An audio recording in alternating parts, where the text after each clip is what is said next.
بسم اللہ الرحمن الرحیم۔ السلام علیکم۔ آج 15 فروری 2022 ہے اور سعودی عربیہ منسٹری آف کامرس یعنی وزارت تجارت کی طرف سے لاسٹ وارننگ ہے 16 فروری 2022 کی۔ ایسے تمام افراد جنہوں نے اپنے کاروبار ٹھیک نہیں کی، جن کی شاپس ہیں اور دوسرے کاروبار ہیں جو سعودیوں کے نام پہ ہیں، انہوں نے اگر ٹھیک نہیں کی تو ان کو توکل میں نوٹس جو ہے وہ جاری کر دیا گیا ہے۔ یہ نوٹس کیا ہے ابھی میں آپ کو بتاتا ہوں۔ آپ لوگ توکل اوپن کریں، اوپن کرنے کے بعد آپ کے سامنے نوٹیفیکیشن آئے گی، یا پھر بیل پہ کلک کریں گے، پبلک نوٹیفیکیشن میں چلے جائیں گے، یہاں منسٹری آف کامرس یعنی وزارت تجارت کا نوٹس آپ کو مل جائے گا۔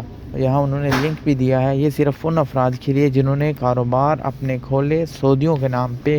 ان کی لاسٹ ڈیڈ لائن 16 فروری تھی، 16 فروری تک وہ اپنے کاروبار ٹھیک کریں۔ اگر نہیں کرتے تو منسٹری آف کامرس 16 فروری کے بعد جو ہے سخت کارروائی کرے گی، آپ لوگوں کو مخالفے بھی عائد ہو سکتے ہیں۔ باقی جو معاملات ہیں گورنمنٹ کے، ان سے آپ لوگ جو ہے آپ کو پھر مسئلہ بن سکتا ہے۔ یہ نوٹس صرف منسٹری آف کامرس کی طرف سے ہے، باقی اس میں پریشان ہونے کی کوئی ضرورت نہیں۔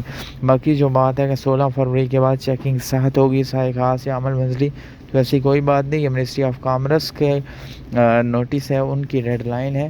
صرف ان بندوں کو پوچھا جائے گا جن کے کاروبار سعودیوں کے نام پہ ہیں، جنہوں نے اپنے کاروبار کو کریکٹ نہیں کیا، جن کے کاروبار میں کوئی مخالفے ہیں، کوئی رخصتیں ایکسپائر ہیں یا کوئی ایسی چیز ہے، صرف ان کے لیے مسئلہ ہے۔ تھینکس فار واچنگ، چینل کو سبسکرائب کر دیں، دعا میں یاد رکھیے گا۔ اللہ حافظ۔